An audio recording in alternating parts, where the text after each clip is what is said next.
This Torah class is brought to you by TorahAnytime.com.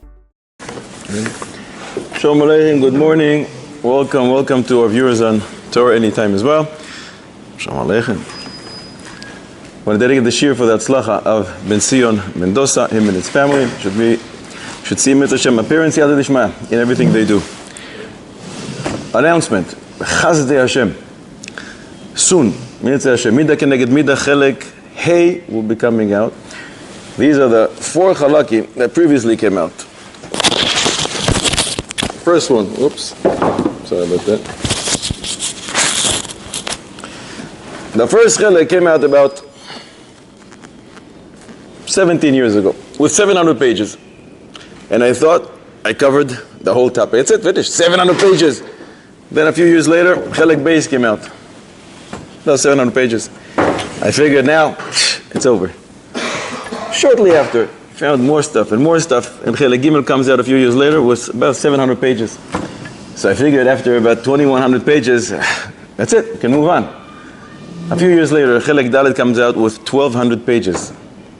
And now, in Mitzvah Hashem, the 5th volume is going to come out. It's by the final stages, by the typesetter, with more than 1,100 pages.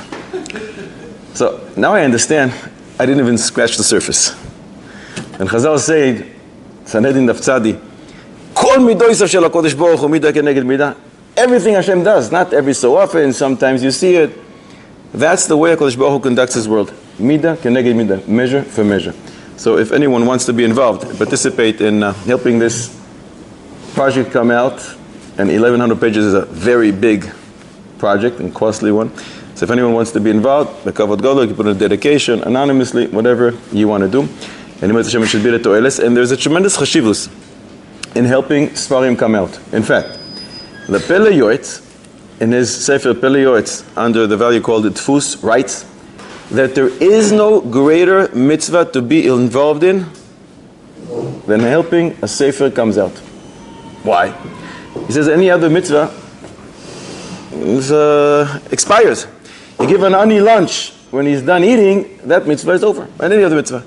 This type of a mitzvah is an everlasting one. Even after we leave this place, the mitzvah stays. The shul, the Sfarim are somewhere in the world, in the shul, in somebody else's house, and people are learning from it. So you continue to gain benefit from this mitzvah, in Mitzvah Hashem, for many, many years to come. And this specific sefer is unique, because the Ben Yehoyada, the Ben Ish Chai, in Soita Dafei Amud Beis says, one who always tries to look for HaKadosh Baruch Hu and understand, well, what's the midah keneged midah? Why did this happen to this person? Why dafka here? He always looks for HaKadosh Baruch Hu. Measure for measure, he will be zocher to see HaKadosh Baruch Hu. Im Yirtzeh Hashem, great salvation, Bekorov Be'yavinu. So, it's a great endeavor. Anyone who wants to be involved, Bekorov, Im Yirtzeh Hashem is going to be out. It's by the last stages of the typesetting. So we have Hebrew books? These are Hebrew books. The series of Midah Keneged Midah includes Megillas Esther, which is in Hebrew and in English, 2 volumes each. It includes the Haggadah Shel Pesach, Hebrew and English. And right after this comes out, Mitzvah Hashem, Haggadah Shel Pesach Chelek Beis is in the making, and it's going to come out in Hebrew and in English, and includes also the Bencher, which is in Hebrew and in English as well. So we have an exciting shir. Mitzvah Hashem, we'll speak about some Inyana de Yoima, something that happened yesterday, and Mitzvah Hashem, something much bigger that's going to happen perhaps today, biggest ever, conversions, bris milah, and some great secrets we'll share about Eretz Yisrael. Mitzvah Hashem. So yesterday, in Yad Yoma, in the big gathering, hundreds of thousands of people were there, and there was a chance to say a very rare bracha, the rarest bracha there is, Baruch Atah Hashem, Chacham Harazim. So rare that Reb Chaim Kanievsky Zatzal said last time around, I think this gathering was about 12 years ago, that it's kedai to come from Chutz La'aretz to be able to have the schus to say this bracha. But this bracha, which appears in Shulchan Aruch or Chaim Siman Reish Chav Dalet Seif Hey, has all kinds of sfeikis related to it. Can you really say this bracha? We'll mention some of the sfeikis. Do you have to see all the 600,000? The Gemara in Brachos Nunches Amud Aleph says, one who sees 600,000 people, Jewish people, is able to say this bracha. But what does that mean, to see them? Is this bracha was only invented for somebody who climbs on a big, big, big tower? or from a plane and is able to see the 600,000, not mistaber. Do women and children count for the 600,000? You have to assume they do. It's very hard to picture a way that the Gemara is discussing 600,000 people in one place. So it must be that they're in different places. Is it a hefsek that this guy is in one street and some people are in the other street? Is that considered hefsek? Does it mamish have to be in one little stadium? Is there a stadium in the world that can hold 600,000? I don't think so. So what was the Gemara talking about? So you have to assume it's not a hefsek. How many people were really there? Is there a ticket when you come in? 1, 2, 3. Impossible to say that they were counted because you're not allowed to count Jews. So you must say that you have to rely on some kind of estimate, but estimate of who? If you ask the opposing people of a gathering, they'll tell you there's probably 5,000 people there. The organizers will tell you there's 1.5 million. The police, depends. Can you rely on them? You have to assume you can rely on them. Because if not, again, what is the Gemara discussing? You can't count Jews. So when I count their kippah, not so sure. Many sveikis. Who should say the bracha? One person to be moitzi, all of us. That's the biggest hadras am. That's the biggest berov am hadras melech. The biggest glory to the king. That 600,000 people together. Or maybe because it's so rare, each person should say it on its own. Last time around, Reb Chaim Kanievsky said that each person should say this bracha on their own because it's such a rare bracha. Many sveikis, and because of that, major poskim hold not to say the bracha. On the other hand, many poskim, including Reb Chaim Kanievsky Zatzal, last time said to say the bracha. B'shem Malchus, with Hashem Malchus, there's no problem. You can say a bracha. So this shaila that we're going to discuss now came about 12 years ago, and unfortunately, retroactively, it wasn't shayach. But in Mitzvah Hashem, it's going to be very, very, very shayach. And that's what I said before. It's going to happen in Mitzvah Hashem today, maybe tomorrow, but for sure by Sunday. Birkos HaRe'iyah, when you see something and you say a bracha, you can say this bracha once in 30 days. You go to the cemetery, you weren't there for 30 days, you say a bracha. You see the monkey in the zoo, to say a bracha.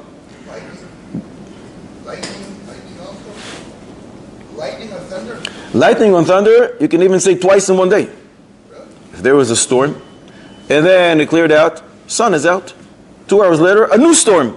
You say the bracha for the lightning or for the thunder again. So you don't have to wait for 30 days. You can say it every single day if it's a new storm.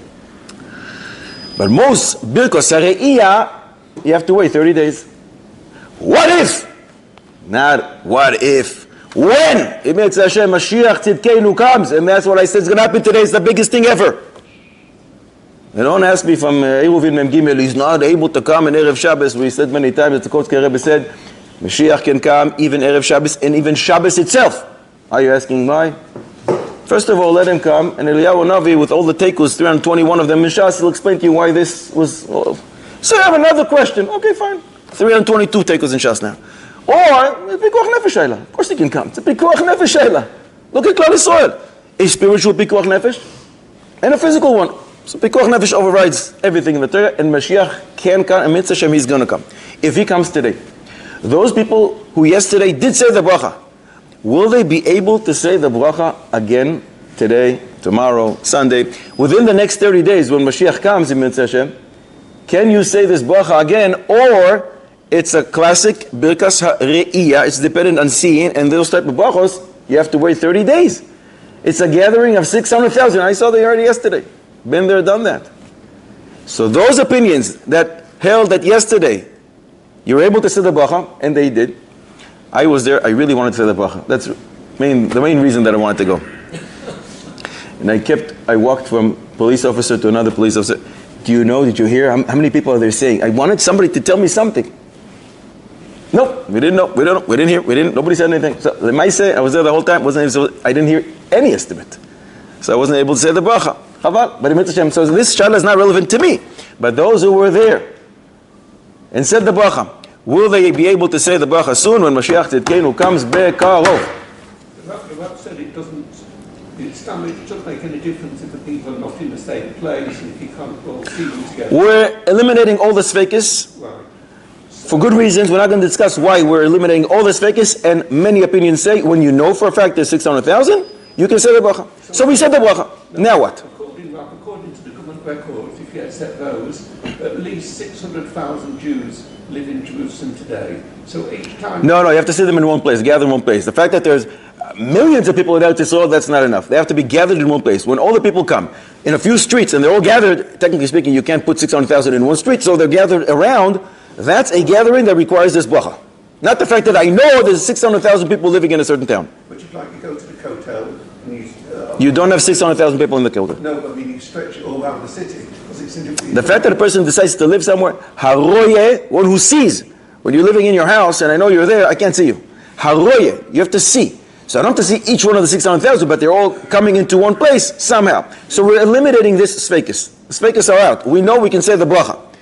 But the question is, when we said the bracha, and a week later you have the same gathering again, can you say the bracha again? It troubles me, they're not all in the same place. Say one is in Lech Lecha and one is in Yaakov, and it all... So we said, since there is no stadium that can hold 600,000, and you have to assume that in the time of Chazal also there was no big stadiums that can hold 600,000. So they meant a gathering like this, that the 600,000 are gathering as close as possible, even though there may be a street between them that's as if constitutes a hefsek, but there is no hefsek, because they're all near each other, so there's nothing that blocks them. So it's all one place together. I would say it's like the storms. It's a different event.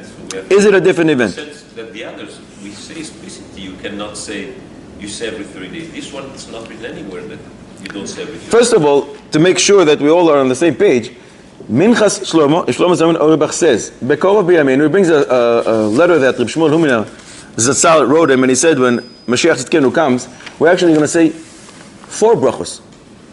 And they are, Shechianu V'Kiyimanu, because the greatest simcha ever.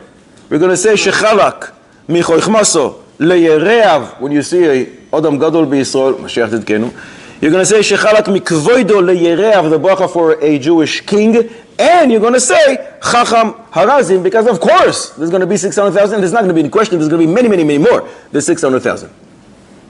I was going to say that, similar to what you're saying, but that it's different people, so it's a different 600,000. And that's part of the Shaila. 600,000 there were yesterday. They're all going to be there tomorrow? You have to assume some of them, but the majority will be the same. And let's say not. The majority is not. Or you know that part of the 600,000, you didn't see them yesterday. Oh, you went to the monkey yesterday, the following day you go to a different zoo, so for sure it's a different monkey. Do you have to say a bracha? No. So you're comparing Jewish people, holy tzaddikim, to monkeys?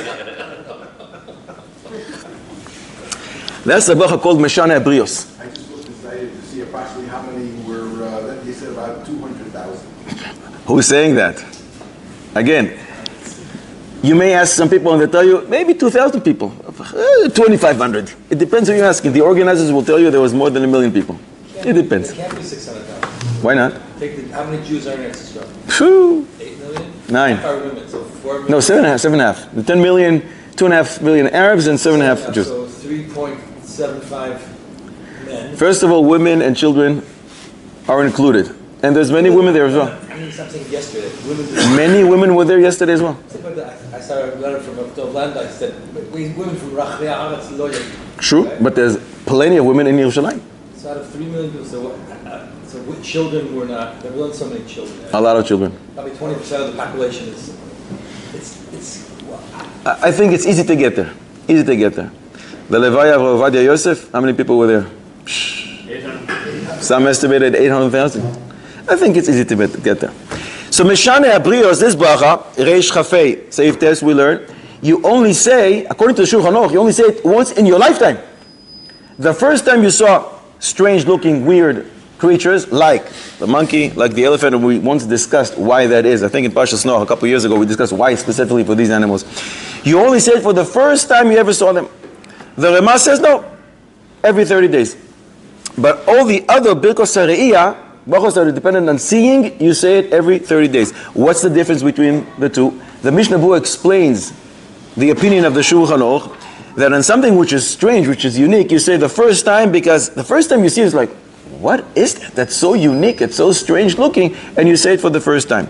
However, as we mentioned, for lightning, for thunder, you will say it every single time you see a lightning, you see a thunder.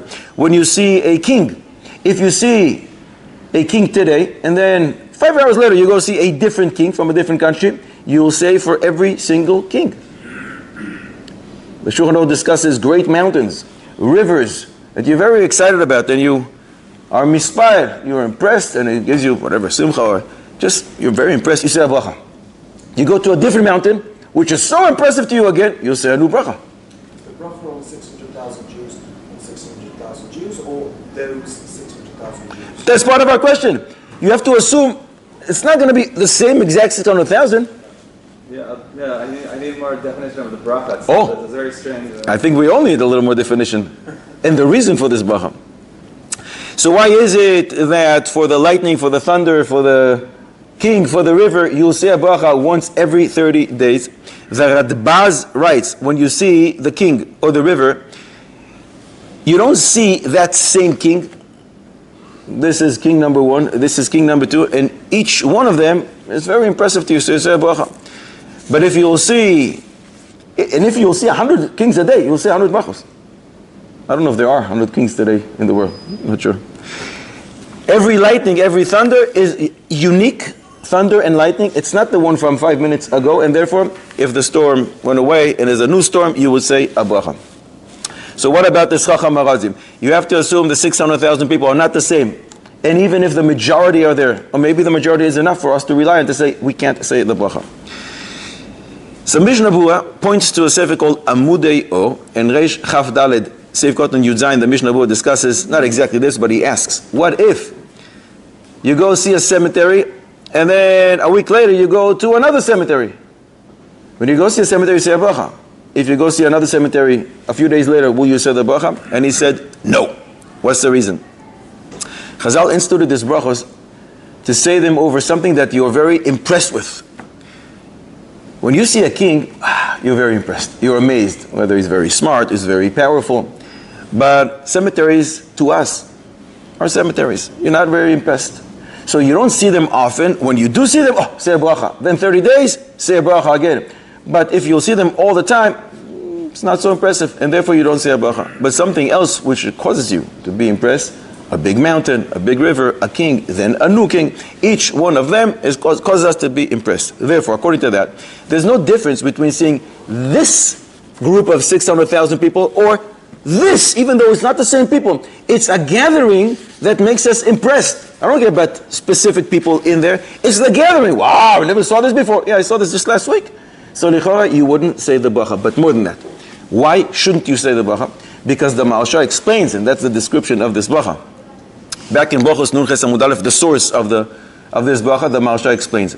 600,000 represents Klal Yisrael. And this represents all the deos in Klal Yisrael, all the different opinions that can understand Torah. There can't be more than that. Mimele, you saw it already last week and you said the bracha. Why would you say bracha on the same idea as well? This is again the same gathering with the same type of formation that you said the bracha over for last week. You're saying, Kodesh Baruch Hu Chacham Harazim, you know all the different opinions that are here. And more than that, you already said it last week. Mimele, it would be like seeing Le'avdil Elef Avdei Avdalot, a cemetery or anything else that you say once in 30 days, and seemingly one will not be able to say the bracha. But based on this, how do we justify the lightning? That if there's another thunder 2 hours later, we can say it again. So we wouldn't say the same thing? I'm not going to say ask yourself, but ask your kids. There's a lightning, 5 minutes later, even more frightening than the one before. It's not the same. Okay. I went to Utah, and there the beautiful natural park. And I said, there's nothing more beautiful than this. And you turn around, and you see something even more beautiful than that. So in each case, would you then say a bracha? If it's something different, yeah. You see a great canyon, and then you see an unbelievable, let's say you see a great crater. 2 different things. Even though you're on the same trip, it's totally different. If they were there from time of Maaseh Bereshis, and you're impressed, you would say the bracha. With all these brachas, you see something that you can definitely identify. You see a king, you see lightning, you know what it is you're seeing. But taking the principle, Suffolk brachas lakula, brachas lebon lakula, unless you know definitely, like people going for a turnstile and you see 600,000 Jewish people. That's why we mentioned 6 sfekes regarding this bracha, and that's why many opinions held that you don't say a bracha. The general opinion is Safek Brachos L'Kulu. That's the bit. Safek Brachos Lehakel is not a general opinion. That's the halacha. But many times we do say a bracha. I'll give you an example. The Ben Ish Chai never says Amapil. Who said you're going to fall asleep? The bracha levatala. Safek Brachos Lehakel. Nobody is afraid of the Ben Ish Chai. Ben Ish Chai is unique here.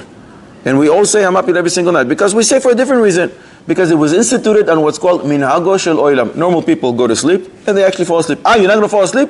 It wasn't instituted for your sleep. It was instituted for minhago shel oilam. Machlokes. Safek brachos lehakel. We don't always say safek brachos lehakel. Sometimes we do. So there's a major machlokes by the poskim. Some ignored all the 6 sfekes or eliminated them with different reasons in halacha. Some that I went with the side that you do say the bracha. What do we say then? But we still have to clarify one thing. Not so sure about that. What if you see Moshe Rabbeinu? Can you say this bracha? The Ramchal writes in Adir Bamarom, I think page 70, Baal HaTanya writes the same. Moshe Rabbeinu is in each and every one of us. More than that, the Gemara in Megillah, Yud Tesamud Beis, says that any chiddush that you have today, Moshe Rabbeinu already saw back there in Har Sinai.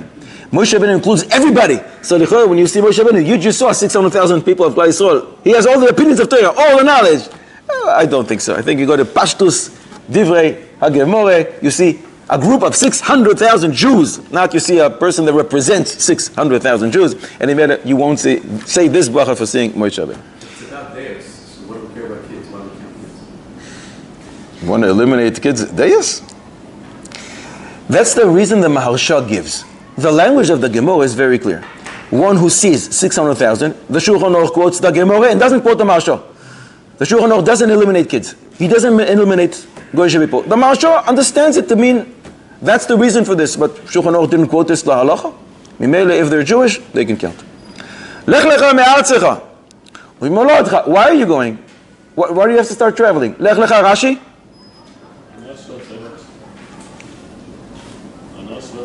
Oh, it's for you. It's for your benefit. Avraham Avinu said to Kodesh Baruch Hu, I hate traveling. What's the benefit? Traffic jams. It's a waste of time. I want to stay back home. The Kodesh Baruch Hu says, no, it's for you. It's for your benefit. What's the benefit? Says the Sefer Zchusa de Avram. Gewaldig. HaKodesh Baruch Hu saw that Avraham Avinu, he is so into the mitzvah of Achnas HaSorchim. He's excellent at it. But it's not the same. If you're the nicest host to your guest, the nicest, or that you have to go and experience what your guest had to go through before he came to you, then you really understand what his needs are. So Kodesh Baruch Hu says, you know what, I see that you're so into Achnas HaSorchim. Start traveling.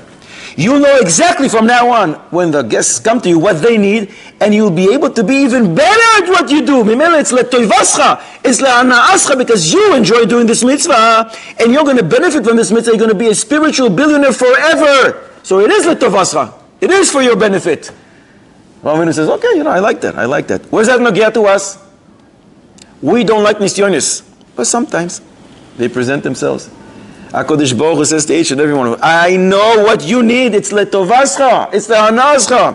When you're going to experience this type of a nisayon, you'll understand better what other people are going through in that nisayon. You'll be able to connect to them a little more. You'll be able to daven for them a little better, on a higher level. It's letovascha. I know what I'm doing, says HaKadosh Baruch Hu. So we don't daven for nisyonis. We don't want them. But if they do come, we accept them with love. B'Metzia Pei Amud Aleph. The Gemara says, Kol HaMelamed es ben ha'ma'aretz Torah. If you teach a Torah to an ignoramus, Afilu HaKadosh Baruch Hu goizer gezerah, even if HaKadosh Baruch Hu will decree something, you'll be able to cancel that decree. It's unbelievable. It's a pasuk in Yirmiyah. Im totzi yakar mizoilel kefi tihiyeh. Says HaKadosh Baruch Hu, if you will be able to get a Talmid Chochem out of an ignoramus, you will be like my mouth, that I make a gezerah and you can cancel it. We have a rule. There's nothing that's not alluded to in the Torah. Where is this in the Torah? My dear friend from Sderot, Harav Rachamim Shlita. The beautiful Chiddush. The pasuk in our parsha says, "Veheye bracha." You are going to be a blessing. Rashi explains, until now, the brachos were in my hands.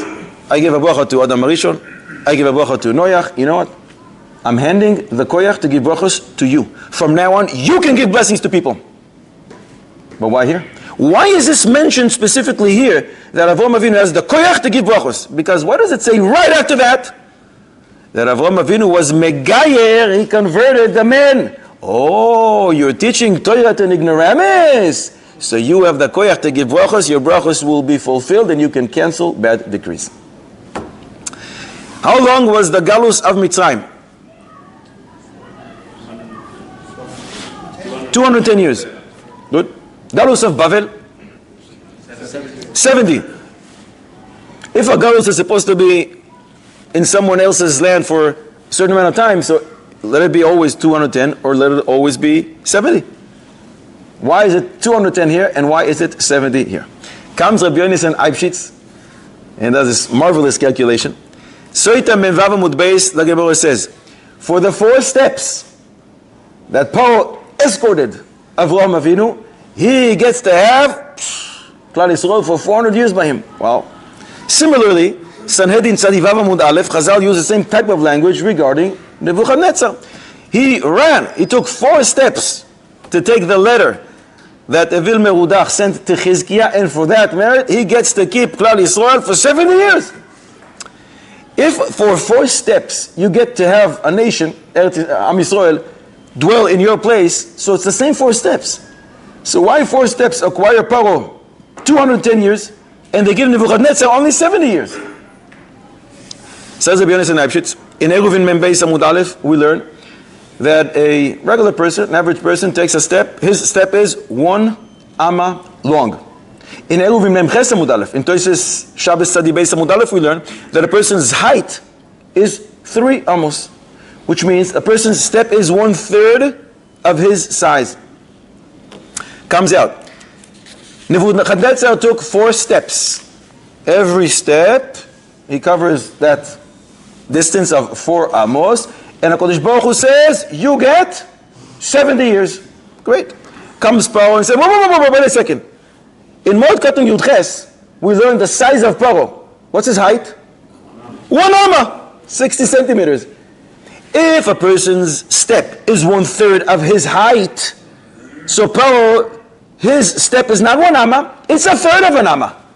So when Nebuchadnezzar takes 4 steps and he gets 70 years for that, Paro takes 12 steps. 3 times the amount of steps that Nebuchadnezzar does. If Nebuchadnezzar gets for 4 steps 70 years, so Paro should get, how much is 70 times 3? 210 years. And that's why Paro gets 210 years. We're stuck there in Mitzrayim, and Nebuchadnezzar gets us for 70 years. Gewaldik! Just a little problem, or more than one problem with this. I think it's a Gewaldik calculation. But Chazal clearly said that Paro took 4 steps and not 12. So you can say, B'tochak, what Chazal said, it's the distance of a regular person, 4 steps, Paro took. Lamaisa, he took 12 steps to get there. Okay. Who said the Paro in the time of Avraham Avinu is the same midget of the Paro in the time of Moshe Rabbeinu? I'm not so sure. He gets the same people. That depends on the machlokes if it's the same Paro or not. Maybe all Paros in Mitzrayim are midgets. I don't know. Maybe it's Midrashim Chalukim. But I have another shayla on this. And to understand this shayla, we have to tell a story. I don't know if I told this story ever here. If I did, I think it's a mitzvah to do chazara. If I didn't, you're in for a treat. There's a Talmid Chochem in Bnei Brak. His name is Reb Tzvi Yabrov. Big Talmid Chochem. 13 years ago or so, when I put out my Midah Keneged Midah Chelek Beis, he did the Maftechos for this Sefer, and he told me that at that time, he did more than 750 Maftechos for Sfarim, including the Stipulus Keiros Yankov.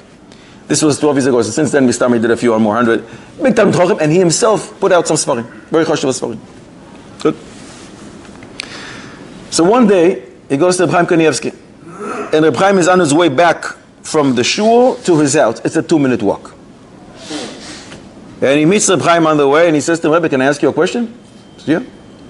I heard in the name of the Chazon Ish that Nebuchadnezzar was 1 tefach tall. You think Paro was a midget, 1 amma, 60 centimeters. Pfft. Nebuchadnezzar, it depends if you ask the Chazon Ish, 10 centimeters. Or if you go with Reb Chaim, no, it's only 8 point. Is it true? Is there such a Chazal that Nebuchadnezzar was 1 tefach tall? 1 tefach. Reb Chaim says, yeah. So Tzvi Yablov says to him, Rebbe, where is this in Chazal? Reb Chaim starts thinking, and he's thinking, and he's thinking. Not in Bavli. It's not in Yerushalmi. After Mincha, by Reb Chaim, there would be 100, 150 people standing there, a big line, wanting to come in to get his bracha. Reb Tzvi Yablov and Reb Chaim are walking up the steps, and he says to him, come up with me. And they go into the house. Reb Chaim closed the door, and he starts looking. And he takes out this medrash, and this medrash, and he looks in this sefer, and in this sefer, and he can't find it. There's 150 people outside waiting. And Reb Chaim is looking and looking and looking and looking. 45 minutes, and he was not able to find the source. The Tzvi Yablov goes back home. In his shul, in Bnei Brak, davens a guy by the name of Weinberg. He is the one who's in charge of the Bar Ilan responsa. You know the Bar Ilan responsa with hundreds and thousands of Sfarim and hyperlinks. It's an unbelievable tool. Like Oitzer HaChochmah. So Tzvi Yablov goes to Weinberg and he says, do me a favor. Maybe you can check with all the computers. Where does it say in Chazal that Nebuchadnezzar was only 1 tefach tall? Reb Chaim said it exists. It exists. We just have to find it. So Weinberg goes back to the office and tells his people, help me out. And they do all kinds of searches in the computer. It doesn't exist. What can I do? A week later, Reb Tzvi Yablov comes back to Reb Chaim. He says, Rebbe, I don't know if the Rebbe remembers last week I was here. I asked the Rebbe if there's such a thing that Nebuchadnezzar is 1 tefach tall. You know, I asked Weinberg, he's in charge of all the computers, and they searched so many different ways. It doesn't exist in Chazal. And Reb Chaim starts smiling, no, I already found it. It's in Yalkut Shimoni, in Daniel, Remes Taf Reish Samech Beis. He says, but he did all kinds of searches. He says, Reb Chaim, yeah, of course. You probably wrote in the search, Nebuchadnezzar, tefach. But there's another word that Chazal used for tefach. It's called pushcha. Pei Vav Shin Chaf Aleph. It says over there in Daniel, Nebuchadnezzar, Nanasa, Pushcha. He was a midget, 1 tefach tall. Reb Tzvi Yablov asks Reb Chaim, Rebbe, can I ask you something? Last week I was here. You stopped everything to try and find the source. There's 150 people outside. Why was it so important? It's not a pikuach nefesh shayla.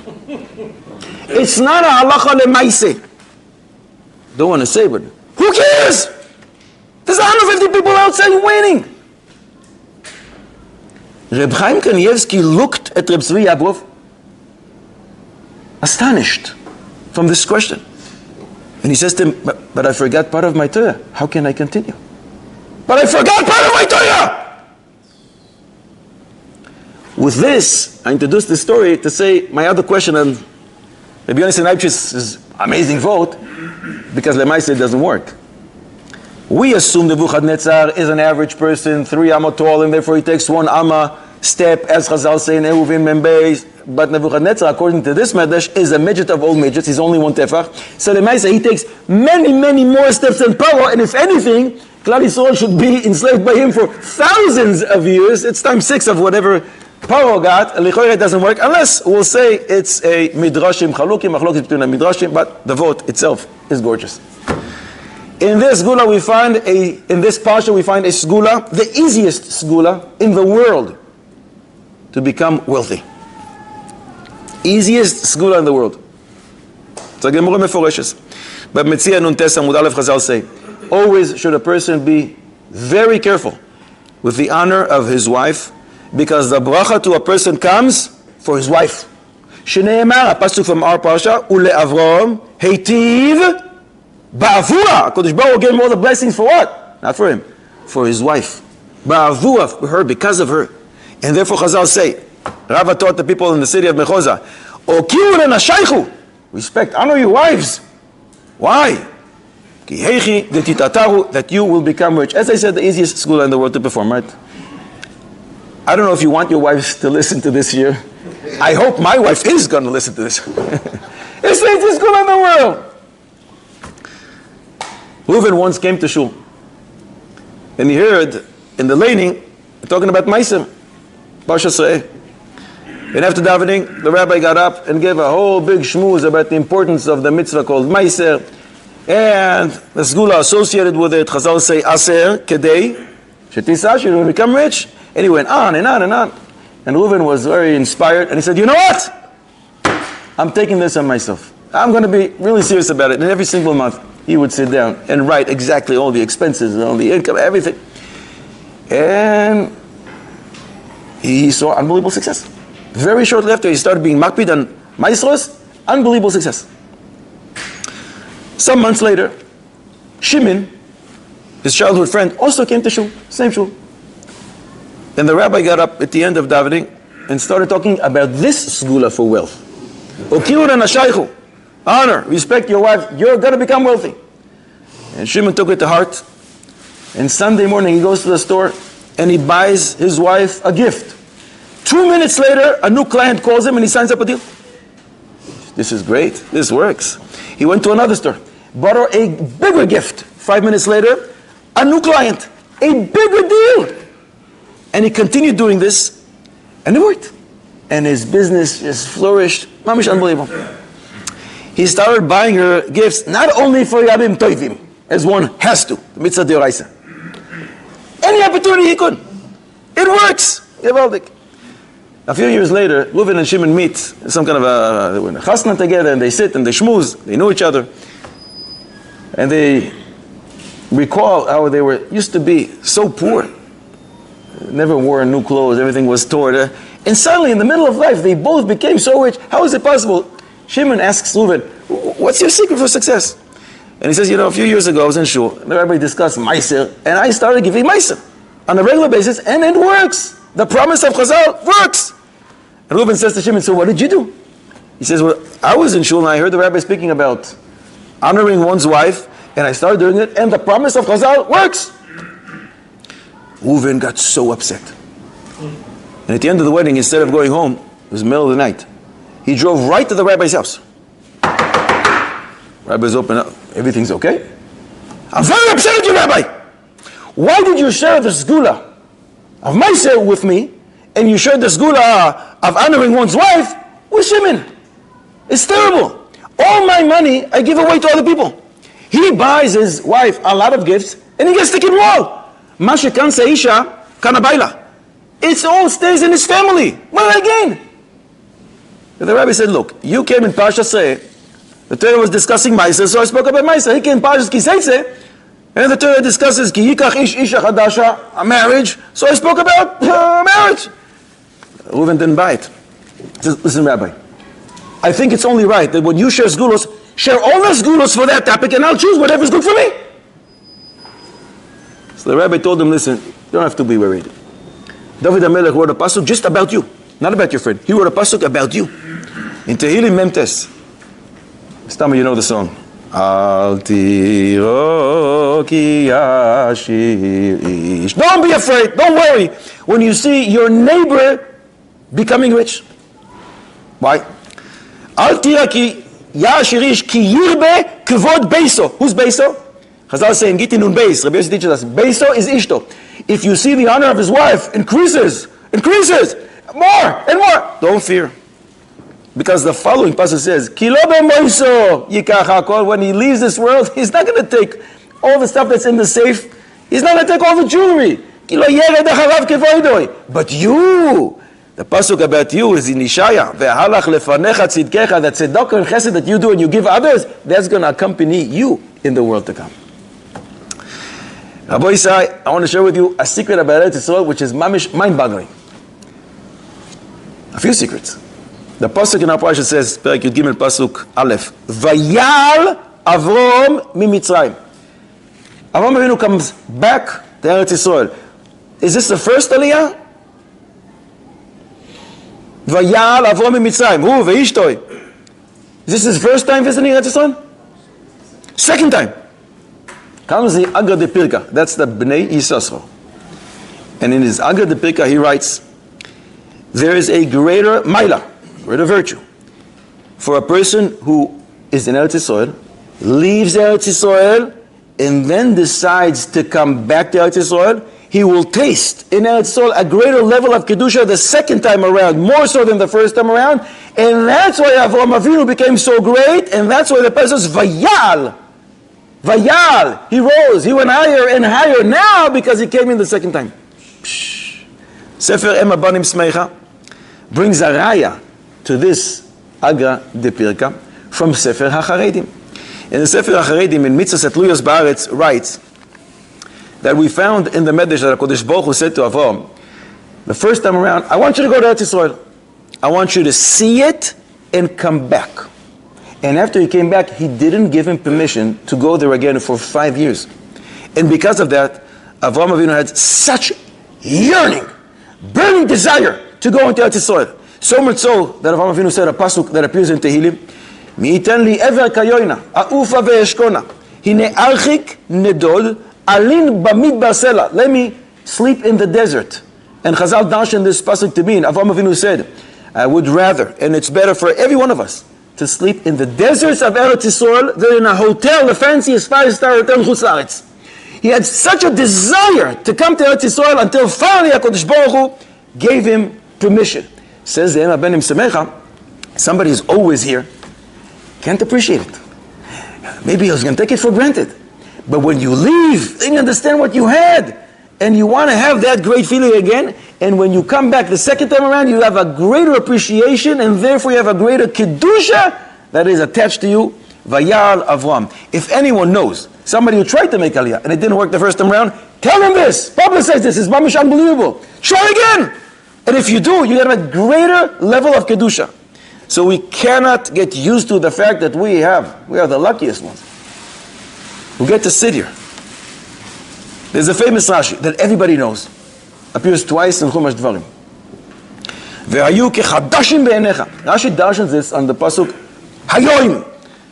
The Torah is given to you today. What do you mean today? It wasn't today. It was many years ago. But Divrei Torah should always be new in your eyes, as if you just received them today. Everybody knows this about Torah. But the same Rashi writes the same thing about the mitzvah of Yishuv Eretz Yisrael. Rashi in Parshas Boy. The pasuk says, "Ve'aya ki aviyacha." Kodesh Baruch is going to bring you to the land. Unetana lach. He will give this land to you. Perek Yud Gimel pasuk Yud Aleph. Says Rashi, Unetana lach. He's going to give it to you. Teheh be'enecha. It should be in your eyes. Ke'ilu netana lecha bo bayom. As if you got it today. Ve'al tehi be'enecha ki yerushas avos. Don't view it as if it's, oh, this is my inheritance. It's my mishpacha many years. Today I got it. It's a gift from the king himself today, which means every single morning when you wake up and you open the shutter, look at this, how gorgeous!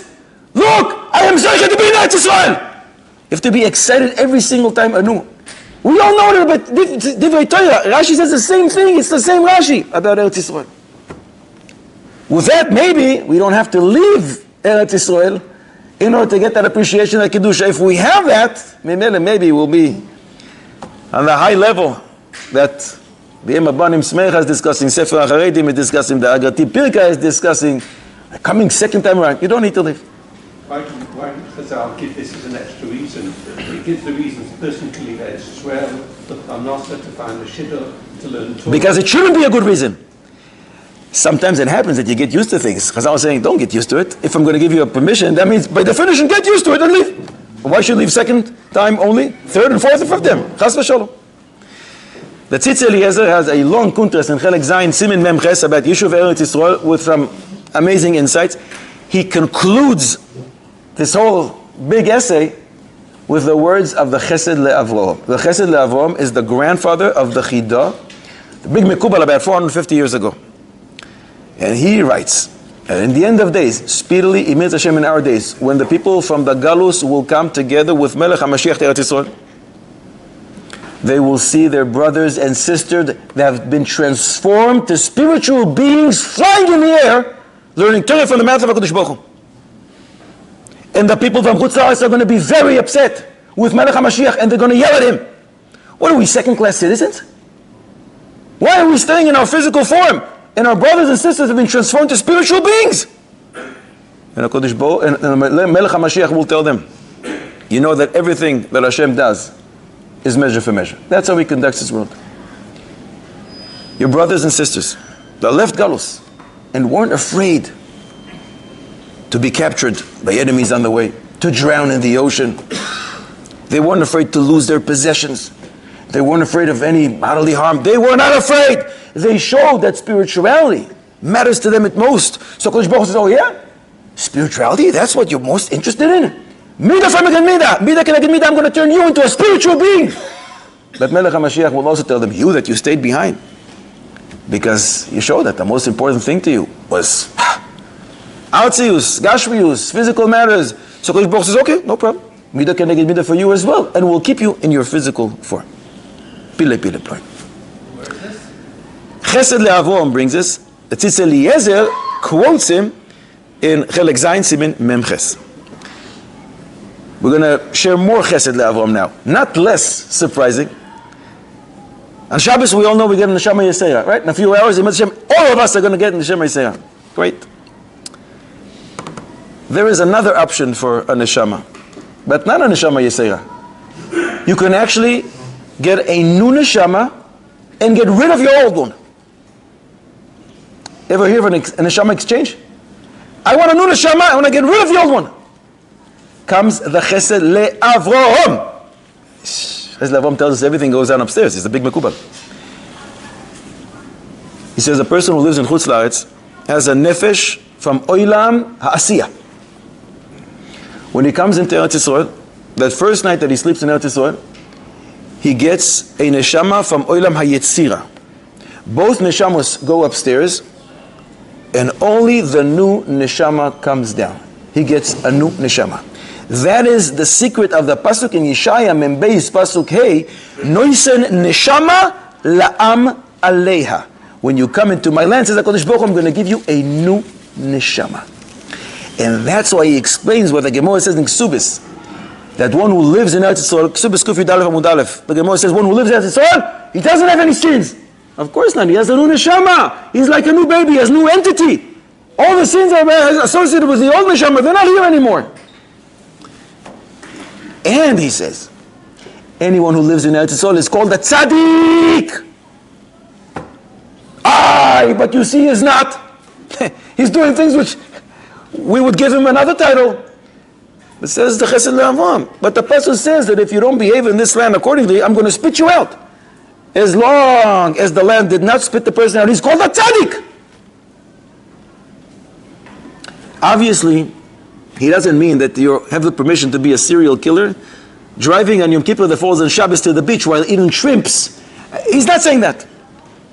Because obviously you have to do tshuva. That doesn't work. And people ultimately were expelled from this land. But many people who sit in this land are tinokas shenishbu, or oinus, or whatever it is. Chesed le'avrom calls them tzaddikim because the proof of the land didn't kick them out. But if a person made Aliyah, and after a little while he said, nah, it's not for me, and with no oinus associated with it, he just doesn't feel like it, he decides to leave. The day that he gets to the border on his way out, they give him back his old neshama and they take back the new one. Chesed le'avrom, Rabbi say. It doesn't end here. And the Shekhinah yells at him, what flaw did you find in me that you distance yourself from me? And the Shekhinah curses him and pursues him. And he says, we have seen with our own eyes rich people that came to Eretz Yisrael and decided to leave. It's not for me. They lost all their possessions. And they had all kinds of tzalos. And he says, we seen it, not other people. But he says, this is from the curses of the Shekhinah.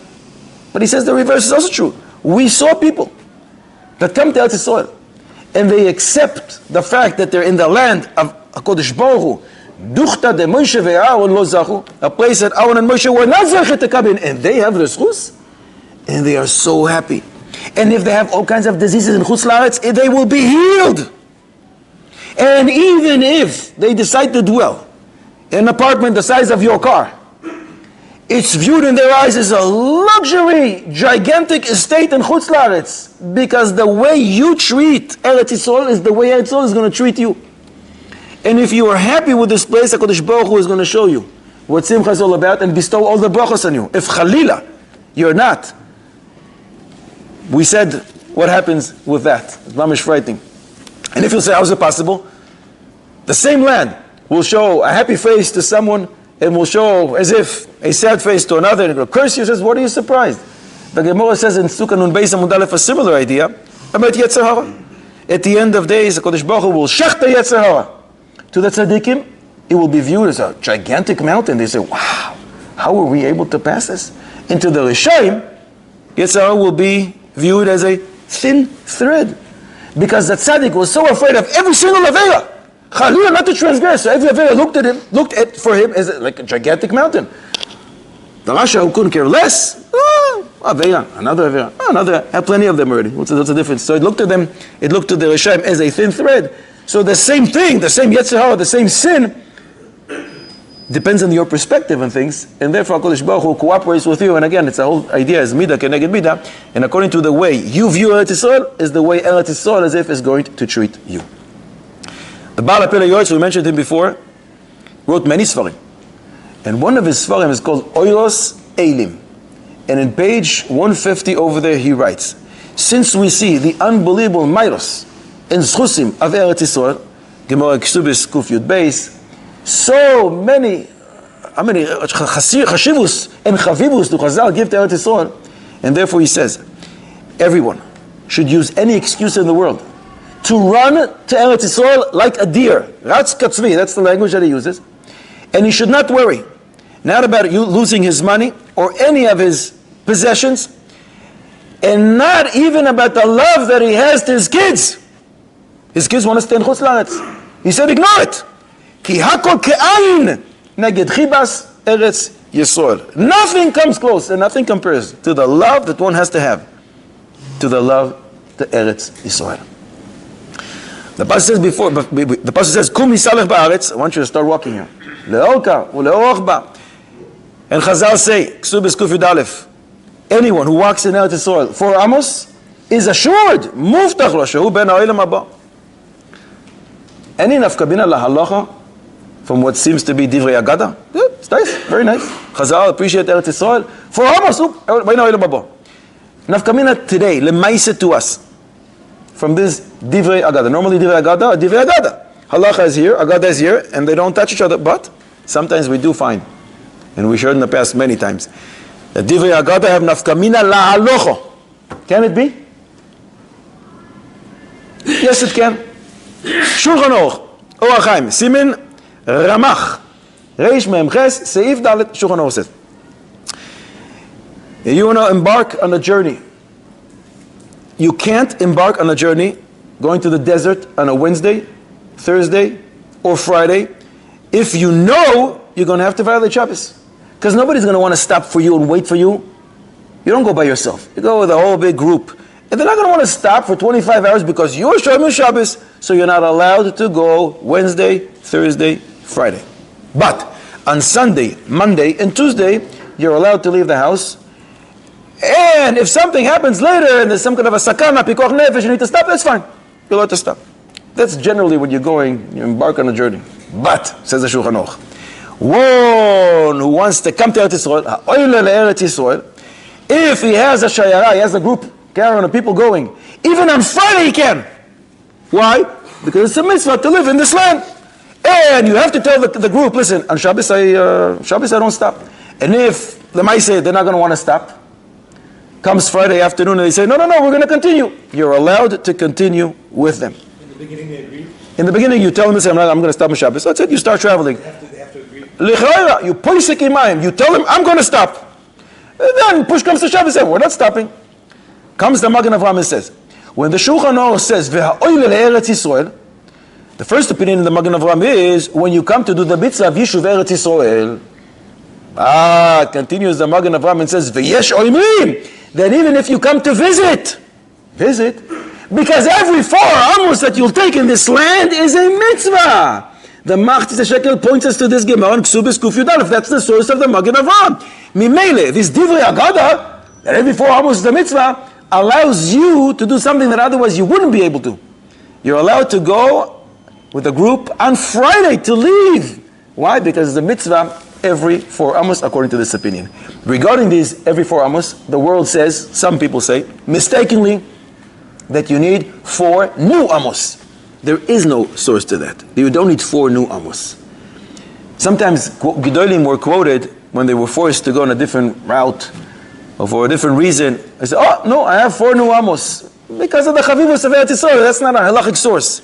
There is no halachic source to that. Reb Chaim Kanievsky says, Dalet Amos means Dalet Amos, which means one is allowed to live a very simple life.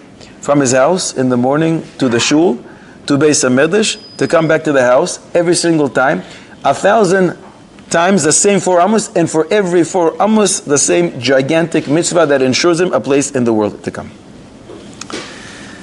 Vayomer el Sarai Ishtoi. Avraham Avinu is going down to Egypt, and he says to her, listen, now I realize, you're gorgeous. And if the Egyptians sees you, they'll surely want to take you, and therefore, please, don't say that you're my wife, because if you will, they'll kill me. So just say you're my sister. There's a Medrash Pliya that says, you see from here, from the fact that Avraham Avinu said to his wife, tell them you're my sister.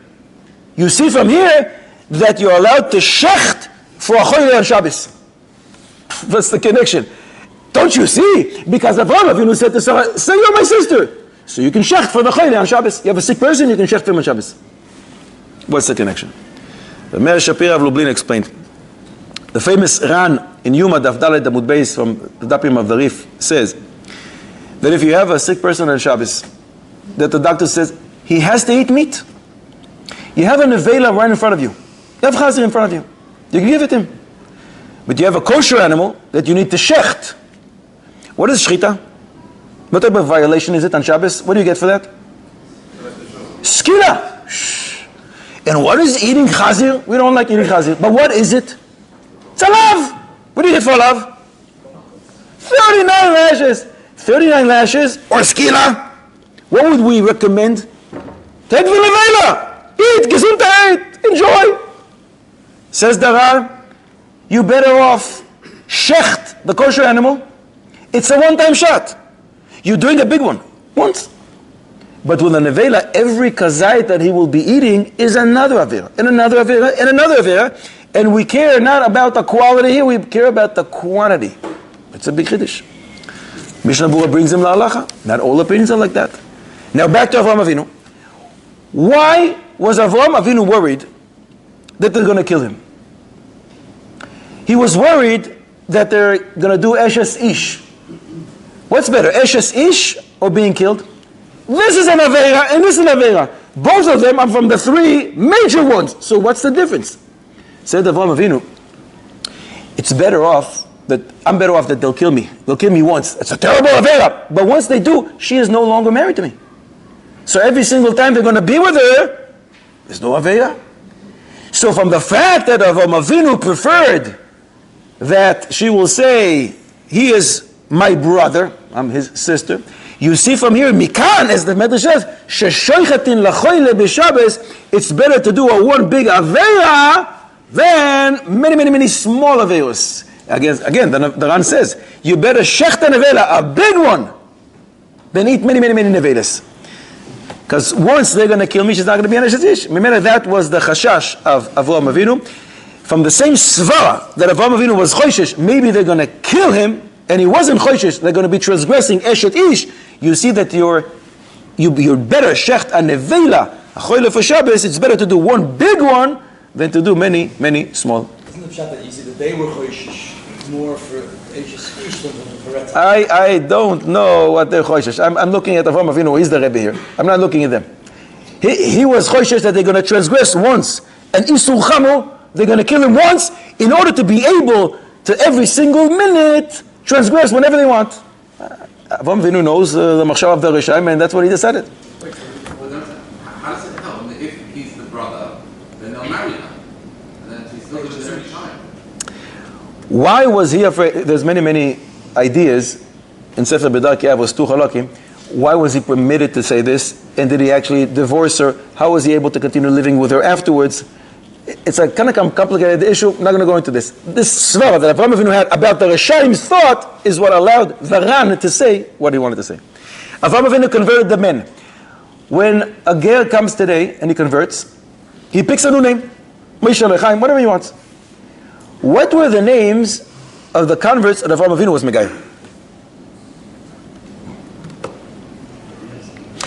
A guy comes today and he converts and he calls himself Moshe. So he's called Moshe ben Avraham Avinu. What were the converts back then called? Chiddush and Medrash Agadol. Avrom. Which is a good raya for a Sfaradim.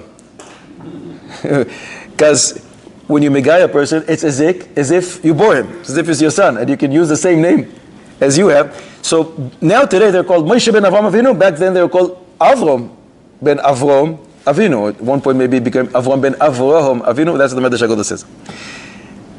Since we're on topic of converts, big Chiddush. Rabbi Shayahu Basan was the Rebbe of the Ramchal. In his Sefer, Lachmei Toida, Shalmei Tshuvas, Shalmei Torah, in Daf Samech Vav Amud Beis, he writes that when one converts, he is not going to be punished till 20 years after his conversion. Why? Because in Shabbos, Peites Amud Beis Chazal say that Beis Din Shel Ma'ala, upstairs, they don't punish you from above up to the age of 20. Since a Gershon is Gayer Kekatan Shenoilad, so even if you convert at the age of 40, 50, 80, so they're not going to touch you for the next 20 years. So it could be a convert that comes at the age of 65, and he's protected from Beis Din Shel Ma'ala all the way till the age of 85. And not only that, in Yerushalmi in Bikur in Perek Gimel Halacha Gimel, the Yerushalmi says that there's 3 people that all their sins are erased, so as if they become a new entity, and they are Ha'oile Legdula, a person who is appointed to a position of prominence over other people, and a Chasan, and the Ger.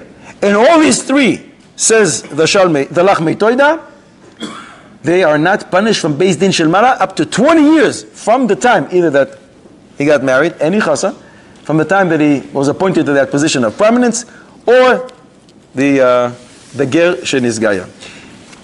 Bris Milah Avraham Avinu. Who's the Mohel? Himself.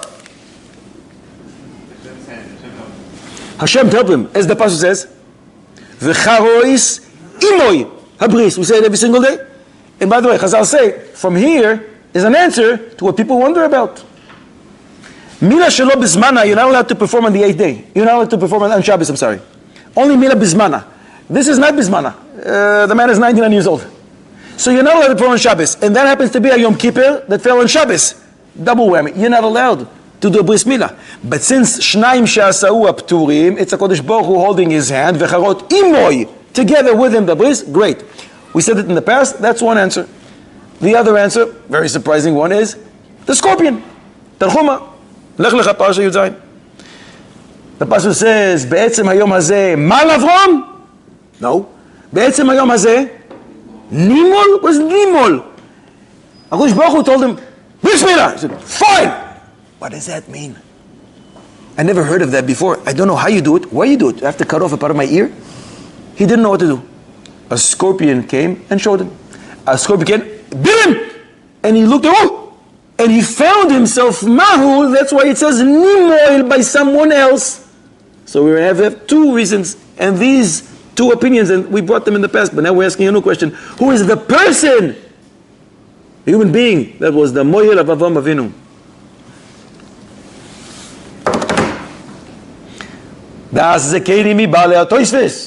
They bring a medrash. Rabban Gamliel Oimer, Avraham Avinu sent to call Shem ben Noach, and he circumcised him and Yishmael his son. We said many times, in halacha you can find arguments and they're real machloikes. I say treif, and you say kosher lechatchila, tameh taho. In Divrei Haggadah there's no machloikes. In Divrei Haggadah it's just different angles of the same thing that are complete. But lichoira here it's very, very. How can you settle these? HaKadosh Baruch Hu along with Avram? A scorpion or Shem ben Noach? Lichoira, maybe we can say. HaKadosh Baruch Hu with Avram Avinu, cut. Comes the scorpion and does priya. Comes Shem ben Noach and does metzitza. And therefore, these different aspects of the bris milah are by all 3 opinions. Scorpion, what's the idea? Medrash Tanchuma? Siman Yud Zayin? Symbolism, what's the... It's a good question. Please try to find an answer by next week. I'm going to try to do the same. If you do, share it with us. So now we know who the Mohel. Who is the Sandak? A Bris Milah is never Sandak. Who is the Sandak of Avinu? Hashem himself. It depends who you ask. Klaile Rabbi Yaakov HaGoizer says it was Mamre. But Moshe's Kenim al Torah, also by the Torah, says they say HaKadosh Baruch Hu, and right after this, being his Sandak, he gave him the land of 7 nations. And from here is the source. There's a minhag that most Sandakim don't do today. That a person who's zoichet to be a Sandak for a baby gives him a gift, gives him a garment, or gives him something else. And some poskim say, don't know if I should share this, but a person who is zoichet to be a Sandak, he should actually pay for all the expenses of the bris. Don't laugh. It makes sense. The Rama says in Hilchos Milah that being a Sandak is going to make you wealthy. Another school of Rashi was found in our Parsha. So what do you care? Pay for how much it's going to cost. You're going to become very, very wealthy. And you guys had a big schus, a spiritual one. Why wouldn't you pay? But most poskim bring, and the Moshe Skenim probably is the first one, that from here is the source. Be like HaKadosh Baruch Hu. HaKadosh Baruch Hu gave him a gift. You should do the same as the Sandak. There's a minhag by the Spartan that the Sandak gives out brachos to all of the. Yeah, it's a little cheaper to give brachos than to pay for the whole event. According to the opinion of that shaded it, right? How does it help? Just because it's still Shabbos, what's the headset going to do it? You have to assume, and that's one of the other answers, how is it possible to do? When HaKadosh Baruch Hu commands you now, that's Milah Shebizmana, even though for a regular kid, you have to be 8 days old. When your name is Avraham Avinu, and now he commands you, now is the time. HaKadosh Baruch Hu himself, he's allowed to change the rules. It's his Torah, it's his mitzvah. The pasuk in Zechariah, Perek Tes pasuk Yud Aleph says, Gam at, bedam brisech, shilachti asiraich mibor ein bo maim. You, with the blood of your covenant, have freed your prisoners from a pit in which there was no water. In Kisvei HaRamban, Chelek Beis, he explains that this pasuk talks all about this time. Ikvita de Mashiach. Mashiach is coming, and he writes that the whole generation is going to be chayav. Torah will be forgotten from Klal Yisrael. Because the pasuk says, Mibor en bomayim, from a pit that has no water. What is water? Water always alludes to Torah. Tanis Dav Zayin Amud Aleph. Ve'en mayim ela Torah. Chutzpah is going to increase. And the only thing remaining in their hands is going to be the mitzvah of Bris Milah. And uvedam brisech shilachti, for the sake, for the schus of the mitzvah of Bris, we will have redemption. This is Ramban writes, hundreds and hundreds of years ago. Seemingly, it's a wonderment.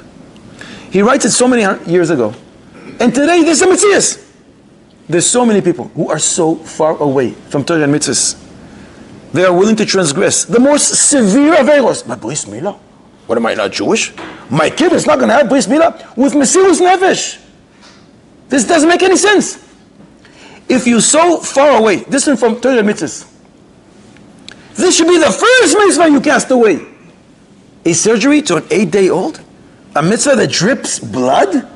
Isn't there a different mitzvah that you can pick? Hamin Tashanan Purim! Donuts and Hanukkah, it's much easier to fulfill. Oh, Bris Milah! Makes no sense. Somebody who's not interested in Torah and mitzvahs, lichoira, it should be the first mitzvah that he drops. And yet, but in Shabbos Daf Kuf Lamed Chazal say, Kol mitzvah, any mitzvah that Klal Yisrael accepted themselves b'simcha, they still do b'simcha. And Chazal bring the example, Bris Milah. Because the pasuk says, Sas anoichi al imratecha kemoitze shalal rav. And this refers to Bris Milah. Sas anoichi, I'm so happy. Meimele, this mitzvah was accepted b'simcha, Klal Yisrael still do it in simcha. Even though it should have been that many, many decades ago, those who are not interested should have dropped it. But, as the Ramban says, as already the Gemara says, as the pasuk in Zechariah says, for the sake of the schus of the Bris Milah, we, in Mitzvah Hashem, will experience redemption. Be'kara be'ameinu v'noimar. Amen. Good Shabbos, Rabbi Yisrael. You've just experienced another Torah class brought to you by TorahAnytime.com.